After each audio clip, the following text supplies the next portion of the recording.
Hello नमस्कार दोस्तों। तो आज हम पढ़ेंगे आर ओ के प्रैक्टिस सेट लगाएंगे जो अरिहंत के हैं। किसके? अरिहंत पब्लिकेशन के आर ओ के प्रैक्टिस सेट लगाएंगे। जो पहला है, तो देखिए पहला क्वेश्चन है, प्रशीतन खाद्य परिरक्षण में मदद करता है। क्या? प्रशीतन। ऑप्शन ए जीवाणुओं को मारकर, बी जैव रासायनिक अभिक्रियाओं की दर को कम करके, सी एंजाइम क्रिया नष्ट करके, डी खाद्य पदार्थ को बर्फ की परत से ढककर। तो क्या है इसका आंसर? ऑप्शन बी जैव रासायनिक अभिक्रियाओं की दर को कम करके। नेक्स्ट, निम्नलिखित में कौन सा एक सुमेलित है? A silver iodide horn silver, silver chloride कृत्रिम वर्षा, जिंक फॉस्फाइड चूहे का विष, जिंक सल्फाइड फिलास्फर ऊन। तो कौन सा सही है? जिंक फॉस्फाइड चूहे का विष।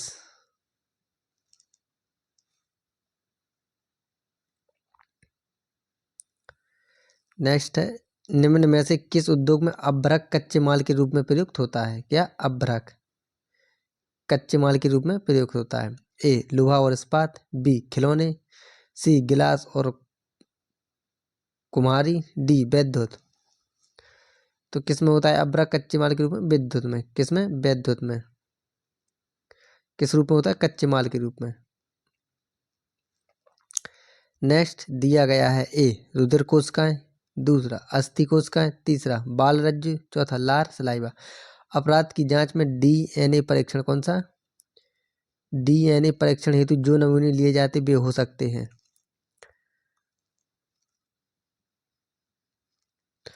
तो कौन से ले जाते हैं? ऑप्शन डी, ये चारों ले जाते हैं। रुधिर कोशिकाएं, बाल रज्जु, अस्थि कोशिकाएं और लार सलाइवा, चारों डीएनए परीक्षण में नमूने लिए जाते हैं।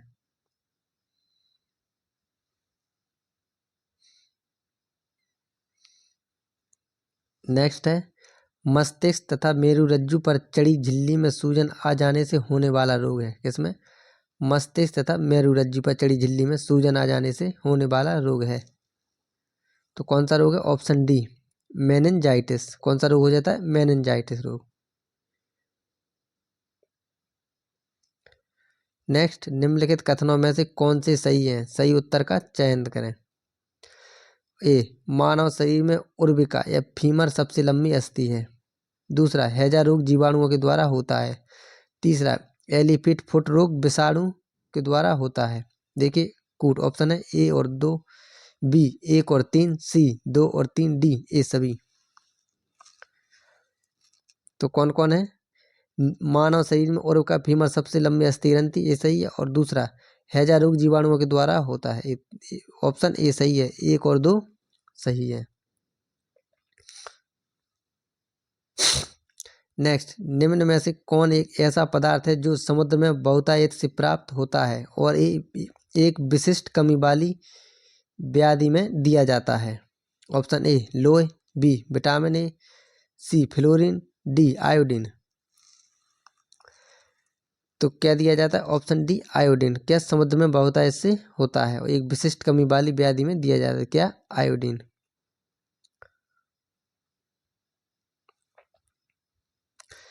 नेक्स्ट, उन देशों में जहाँ के लोगों का मुख्य खाद्यान्न पॉलिश किया हुआ चावल है, लोग पीड़ित हैं। कौन सा?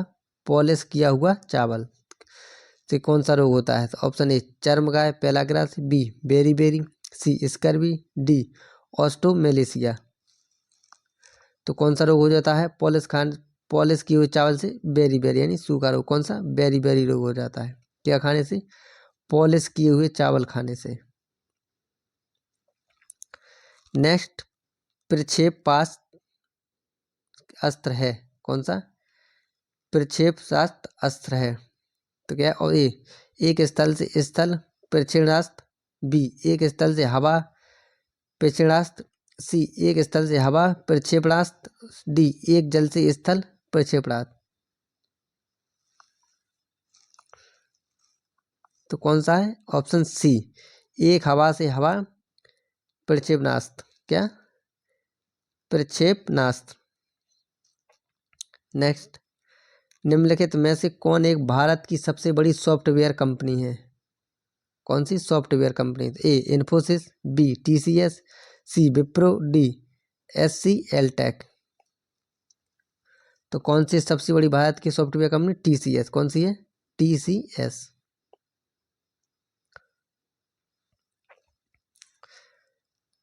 नेक्स्ट, राजकुमार जो अपने पिता की मृत्यु के लिए उत्तरदायी था? ए अजातशत्रु, बी चंद्रप्रद्युत, सी प्रसेनजित, डी उदयन। तो कौन था? अजातशत्रु। जो राजकुमार अपने पिता की मृत्यु के लिए उत्तरदायी कौन था? अजातशत्रु।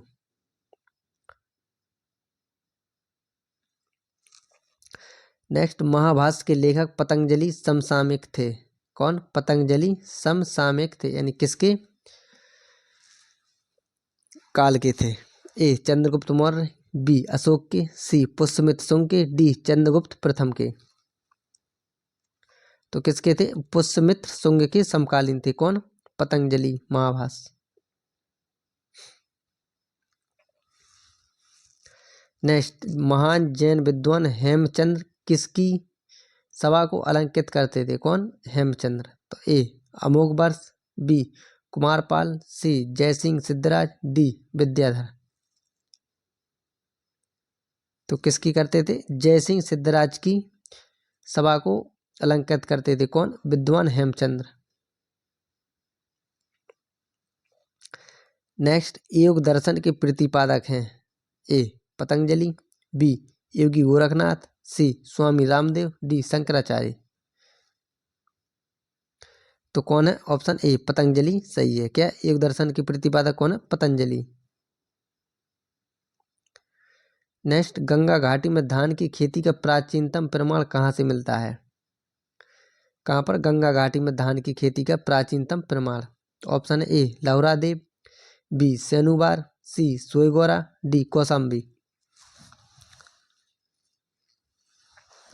तो क्या है आंसर? Option A लाहुरादेव। कौन सा? लाहुरादेव से प्राचीनतम धान के प्रमाण मिलते हैं। नेक्स्ट, बुद्ध का किसके सिक्कों पर अंकन हुआ? किसका? बुद्ध का किसके सिक्कों पर अंकन हुआ? Option A Wima Kadphises, B Kanishka, C Nahapana, D Budhagupta. तो किसके सिक्कों पर हुआ है? ऑप्शन बी कनिष्क के सिक्कों पर बुद्ध का अंकन हुआ है।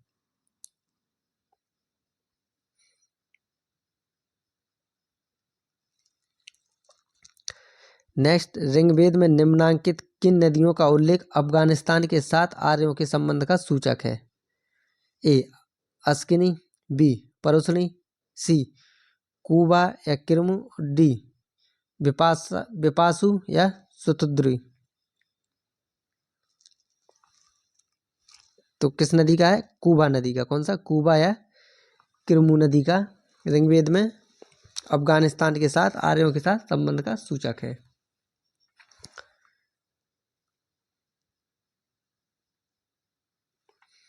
नेक्स्ट, प्राचीन श्रावस्ती का नगर विन्यास किस आकृति का है? किसका? प्राचीन श्रावस्ती का नगर विन्यास। ए वृत्ताकार, बी अर्धचंद्राकार, सी त्रिभुजाकार, डी आयताकार। तो कैसा है? ऑप्शन बी अर्धचंद्राकार। किसका? श्रावस्ती का।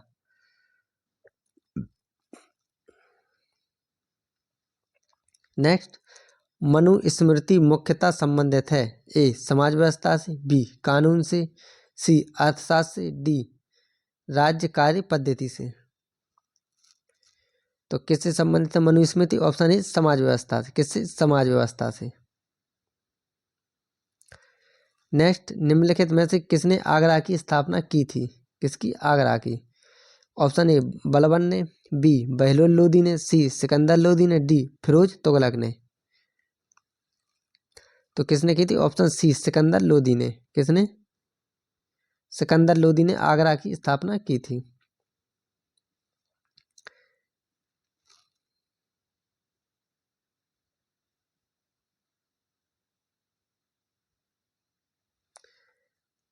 नेक्स्ट, निम्नलिखित इग्मों में से कौन सुमेलित नहीं है?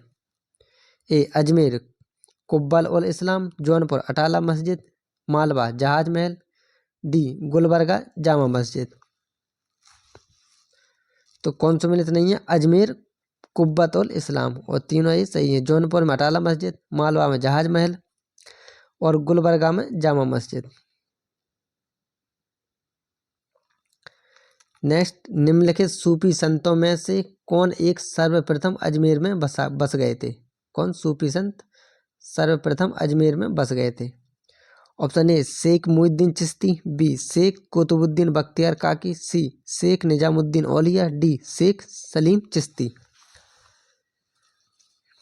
तो कौन बसे थे? ऑप्शन ए शेख मुहिद्दीन चिश्ती सर्वप्रथम अजमेर में बसे थे। और एक कौन से संत हैं? सूफी संत।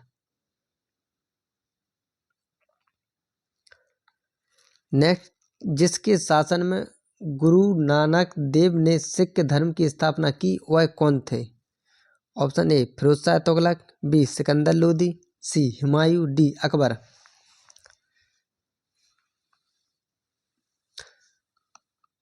तो कौन थे? Option B Sikandar Lodi. किसने? गुरु नानक देव ने सिख धर्म की स्थापना सिकंदर लोदी के शासन में की थी। नेक्स्ट, मुगल शासन में तांबे का सिक्का कहलाता था? ए रुपया, बी दाम, सी टका, डी शमशी।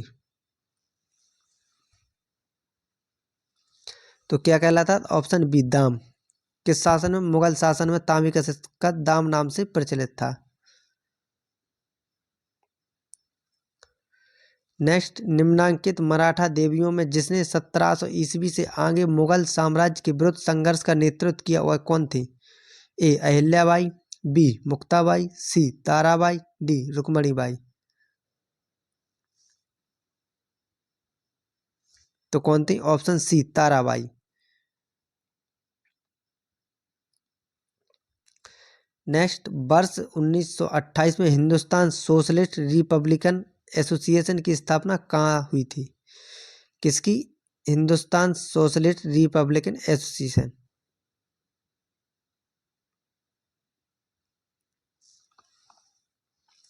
तो कहाँ पर हुई थी? ऑप्शन बी दिल्ली में। कहाँ पर हुई थी? दिल्ली में। कब? 1928 में। किसकी स्थापना? Hindustan socialist republic association. Next, Gandhi ji को किसने सर्वप्रथम राष्ट्रपिता कहकर संबोधित किया था? Option A Subhash Chandra Bose, B Rabindranath Tagore, C Sardar Vallabh bhai Patel, D Pandit Jawaharlal Nehru. तो किसने कहा था सर्वप्रथम राष्ट्रपिता? सुभाष चंद्र बोस ने। निम्नलिखित घटना को काल क्रमानुसार व्यवस्थित कीजिए। ए अमृतसर घटना, दूसरा चोरी चोरी घटना, तीसरा चंपारण आंदोलन, चौथा मोपला विद्रोह।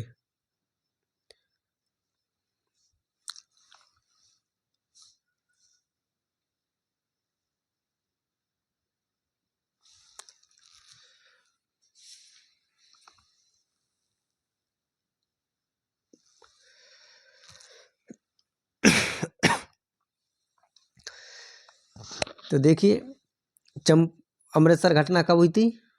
13 अप्रैल 1919 को, यानी जलियांवाला बाग हत्याकांड कब हुई थी?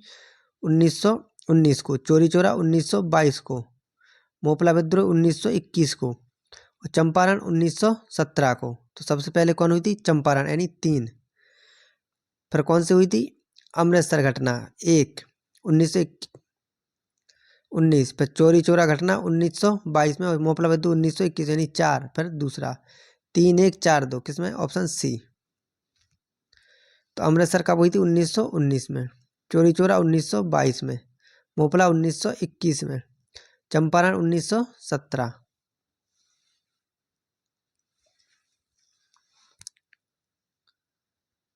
नेक्स्ट, वर्ष 1932 के पूना समझौते के साथ किसका सीधा संबंध था? ए भारतीय महिलाएं, बी भारतीय मजदूर वर्ग, सी भारतीय कृषक वर्ग, डी भारतीय दलित वर्ग। तो किससे संबंधित था 1932 का पूना समझौता? ऑप्शन डी भारतीय दलित वर्ग से।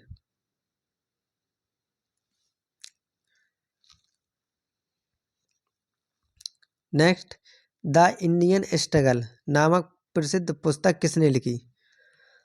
ए Maulana Abul Kalam Azad, B Jawaharlal Nehru, C Lala Lajpat Rai, D Subhash Chandra Bose.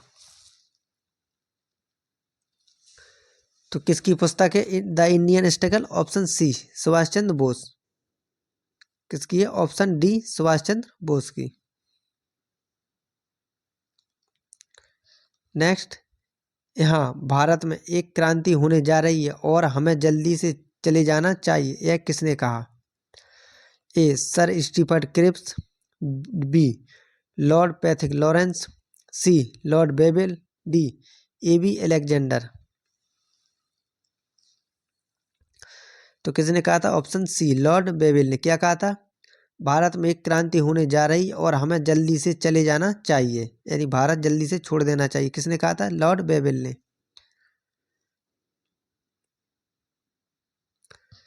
Next, भारतीय स्वतंत्रता आंदोलन के समय राष्ट्रीय सामाजिक सम्मेलन नेशनल सोशल कॉन्फ्रेंस का गठन किया गया था, इसके गठन के लिए उत्तरदायी कारण था?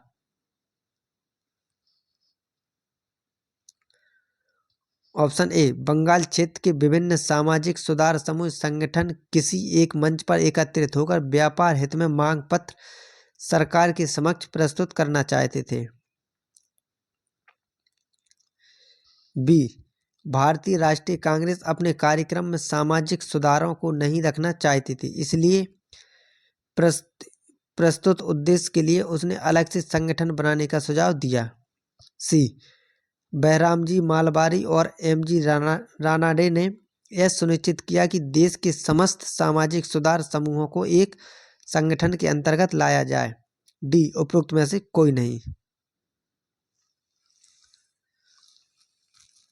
तो क्या है आंसर? ऑप्शन बी भारतीय राष्ट्रीय कांग्रेस अपने कार्यक्रम में सामाजिक सुधारों को नहीं रखना चाहती थी, इसलिए प्रस्तुत उद्देश्य के लिए उसने अलग से संगठन बनाने का प्रस्ताव या सुझाव दिया था।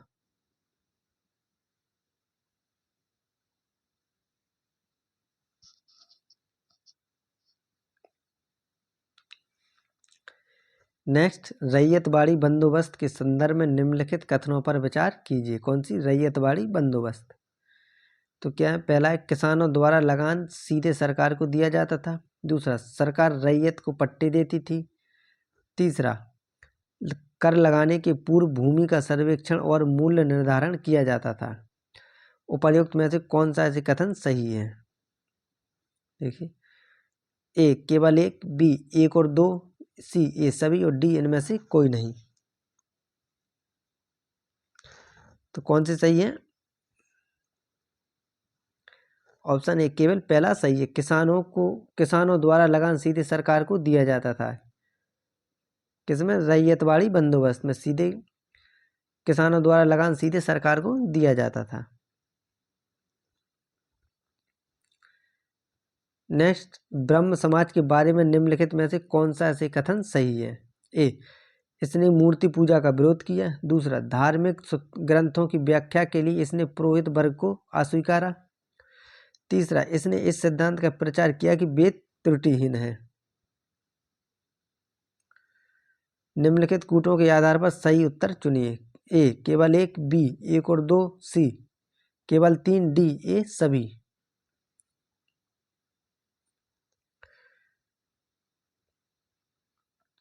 तो देखिए कौन कौन सही है। इसने मूर्ति पूजा का विरोध किया, ये सही है ब्रह्म समाज ने। दूसरा, धार्मिक ग्रंथों की व्याख्या के लिए इसने पुरोहित वर्ग को अस्वीकार, ये भी सही है। तीसरा गलत है, यानी ऑप्शन बी एक और दो सही है। नेक्स्ट, रॉलेट एक्ट का लक्ष्य था? ए युद्ध प्रयासों को अनिवार्य आर्थिक समर्थन। बी बिना मुकदमा चलाए बंदी बनाना और मुकदमों की सुनवाई संक्षिप्त प्रक्रिया द्वारा। सी खिलाफत आंदोलन का दमन। डी प्रेस स्वतंत्रता पर प्रतिबंध लगाना। क्या? प्रेस स्वतंत्र पर प्रतिबंध लगाना।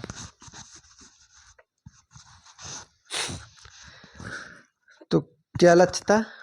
बिना मुकदमा चलाए बंदी बनाना और मुकदमों की सुनवाई मुकदमों की सुनवाई संक्षिप्त प्रक्रिया द्वारा। किसकी? रॉलेट एक्ट का लक्ष्य था। नेक्स्ट, निम्न में से कौन सा एक कथन सबसे कम वर्षा प्राप्त करता है? ए बीकानेर, बी लेह, सी जोधपुर, डी जैसलमेर। तो कौन सा स्थान है जो सबसे कम वर्षा प्राप्त करता है? Option B Leh. कहाँ पर? लेह लद्दाख में सबसे कम वर्षा होती है। नेक्स्ट, भारत के किस राज्य में फुलहर झील स्थित है?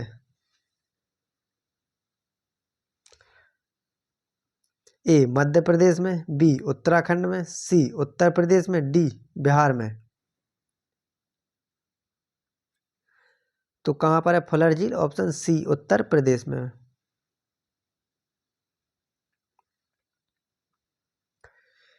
नेक्स्ट, भारत के लगभग 1/3 गाय बैलों की संख्या 3 राज्यों में पाई जाती है। ए है ऑप्शन ए बिहार, महाराष्ट्र एवं उत्तर प्रदेश, बी मध्य प्रदेश, पश्चिम बंगाल एवं उत्तर प्रदेश, सी पंजाब, उड़ीसा एवं राजस्थान, डी आंध्र प्रदेश, कर्नाटक एवं राजस्थान।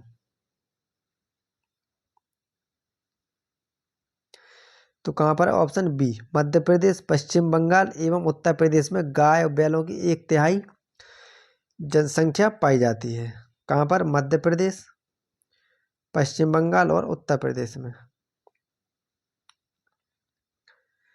नेक्स्ट, भारत पाकिस्तान बगलिहार परियोजना निम्नलिखित नदियों में से किस एक पर स्थित है? Option A Sutlej, B Jhelum, C Beas, D Chenab. तो कहाँ पर है? ऑप्शन डी चिनाब नदी पर भारत पाकिस्तान बगलिहार परियोजना स्थित है।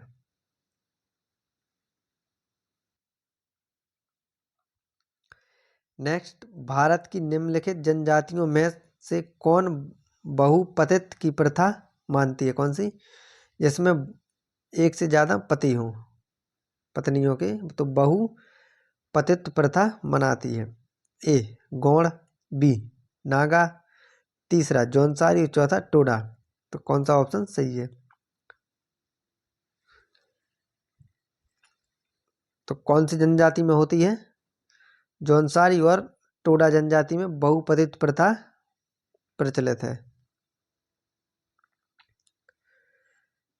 नेक्स्ट, भारत की सबसे बड़ी जनसंख्या या जनजाति है भारत की? ए भील, बी गौड़, सी संथाल, डी थारू। तो कौन सी है सबसे बड़ी जनसंख्या भारत की? गौड़। कौन सी जनजाति में? उत्तर प्रदेश में थारू। नेक्स्ट, अंडमान और निकोबार द्वीप समूह में सबसे अधिक ऊंचाई वाली चोटी कौन है? A saddle peak, B mount Thuillier, C mount Diavolo, D mount कोयल।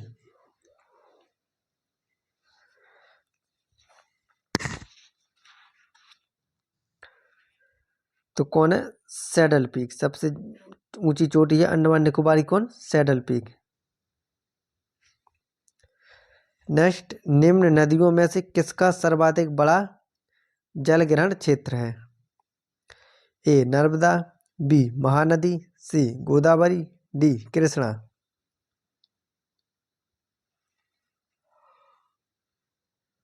तो किसका है सबसे बड़ा सर्वाधिक बड़ा जल ग्रहण क्षेत्र? ऑप्शन सी गोदावरी का।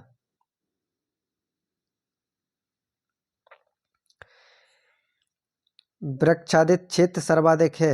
ए पूर्वी दक्कन में, बी उत्तरी मैदानी क्षेत्र में, सी पश्चिमी तट में, डी पूर्वी घाट में। कौन सा सबसे सर्वाधिक वृक्षादित क्षेत्र? तो कहाँ पर है? पूर्वी दक्कन में।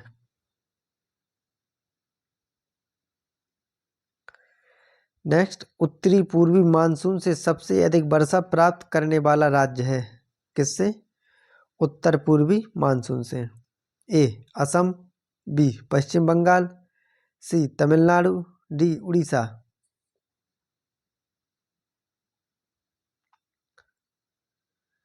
तो कहाँ पर होती है सबसे ज्यादा? तमिलनाडु में, जो सर्दियों में होती है लौटते हुए मानसून से।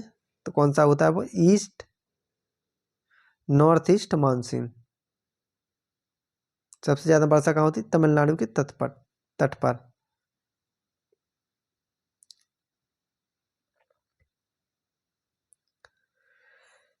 नेक्स्ट, भारत की आर्द्र भूमियों के संदर्भ में निम्नलिखित कथनों पर विचार कीजिए। पहला है आर्द्र भूमि के अंतर्गत देश का कुल भौगोलिक क्षेत्र अन्य राज्यों की तुलना में गुजरात में अधिक अंकित है। क्या? क्षेत्रफल। दूसरा, भारत में तटीय आर्द्र भूमियों का कुल भौगोलिक क्षेत्र आंतरिक आर्द्र भूमि के कुल भौगोलिक क्षेत्र से अधिक है। कौन सा सही कथन चुनना है?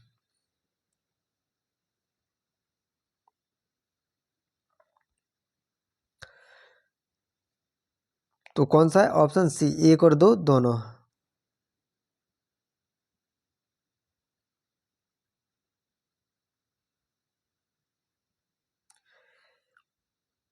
नेक्स्ट, भारत की निम्नलिखित फसलों पर विचार कीजिए।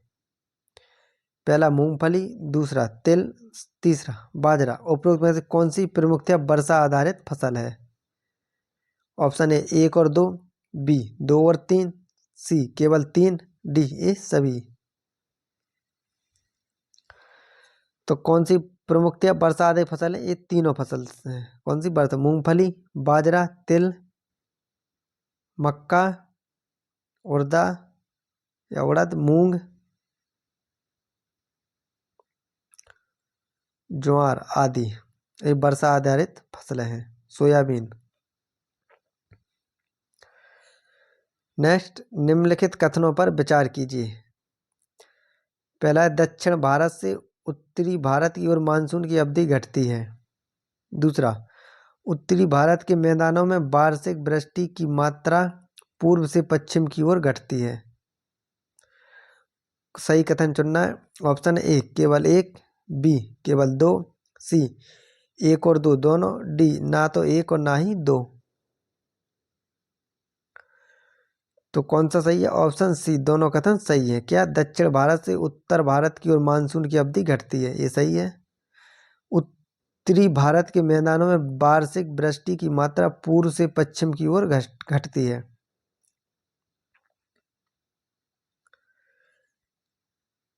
नेक्स्ट, निम्नलिखित में से कौन सी एक उष्णकटिबंधीय सवाना प्रदेश की जलवायु की मुख्य विशेषता है? किसकी? उष्णकटिबंधीय सवाना प्रदेश की जलवायु की मुख्य विशेषता। ऑप्शन ए, वर्ष भर वर्षा, बी केवल शीतकाल में वर्षा, सी अत्यंत अल्पकालिक शुष्क ऋतु, डी निश्चित शुष्क तथा आर्द्र ऋतु।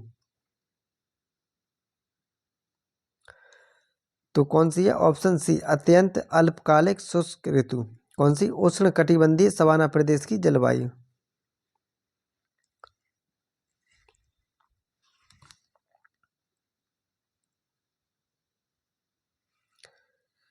नेक्स्ट, हाल में तत्वों के एक वर्ग जिसे दुर्लभ मृदा धातु, क्या दुर्लभ मृदा धातु कहते हैं, की कम आपूर्ति पर चिंता जताई गई है। क्यों? ऑप्शन है, चीन जो इन तत्वों का सबसे बड़ा उत्पादक है द्वारा इनके निर्यात पर कुछ प्रतिबंध लगा दिया गया है। दूसरा, चीन, ऑस्ट्रेलिया, कनाडा और चिली को छोड़कर अन्य किसी भी देश में ये तत्व नहीं पाए जाते।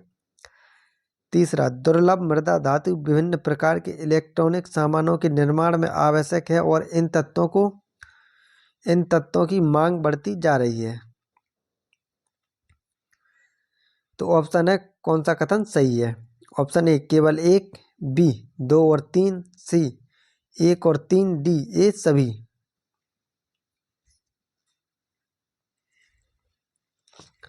तो कौन सा सही है? ऑप्शन सी, 1 और 3 सही है। क्या? चीन जो इन तत्वों का सबसे बड़ा उत्पादक है द्वारा इनके निर्यात पर कुछ प्रतिबंध लगा दिया गया है और दुर्लभ मृदा धातु विभिन्न प्रकार के इलेक्ट्रॉनिक सामानों के निर्माण में आवश्यक है और इन तत्वों की मांग बढ़ती जा रही है।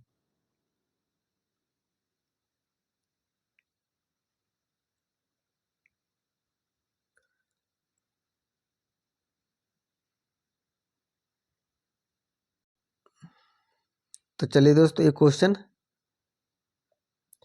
क्वेश्चन पूरा नहीं है, अभी अधूरा है, इसके 2 ऑप्शन और हैं। चलिए इसे देख ही लेते हैं। देखिए, कोयले के बृहत सुरक्षित भंडार होते हुए भी भारत क्यों मिलियन टन कोयले का आयात करता है? ऑप्शन है, भारत की यह नीति है कि वह अपने कोयले के भंडार को भविष्य के लिए सुरक्षित रखे और वर्तमान उपयोग के लिए इसे अन्य देशों से आयात करें। दूसरा, भारत के अधिकतर विद्युत संयंत्र कोयले पर आधारित हैं और उन्हें देश से पर्याप्त मात्रा में कोयले की आंतरिक आपूर्ति नहीं हो पाती है। तीसरा है, इस्पात कंपनियों को बड़ी मात्रा में कोक कोयले की आवश्यकता पड़ती है जिसे आयात करना पड़ता है। उपरोक्त में से कौन सा ऐसे कथन सही है? इसके कथन ऑप्शन है केवल एक, बी, देखिए ऑप्शन एक, बी 2 और 3, सी 1 और 3, डी सभी।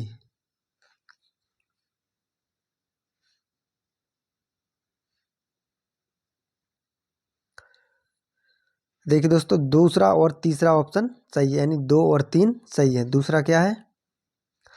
भारत के देखिए भारत के अधिकतर विद्युत संयंत्र कोयले पर आधारित हैं और उन्हें देश से पर्याप्त मात्रा में कोयले की आंतरिक आपूर्ति नहीं हो पाती है। क्या? पर्याप्त मात्रा में कोयले की आपूर्ति नहीं हो पाती, कहाँ से? आंतरिक रूप से। और तीसरा, इस्पात कंपनियों को बड़ी मात्रा में कोक कोयले की आवश्यकता पड़ती है जिसे आयात करना पड़ता है, क्योंकि कोक कोयला कौन सा? कोक कोयला भारत में नहीं पाया जाता है, तो कहाँ से आता है? ऑस्ट्रेलिया से, जिससे इसको आयात करना पड़ता है। तो चलिए दोस्तों, अगर मेरा प्रयास ये आपको अच्छा लगा है तो चैनल को सब्सक्राइब करें, वीडियो को लाइक करें, कमेंट करें और ज़्यादा से ज़्यादा दोस्तों को शेयर करें। धन्यवाद।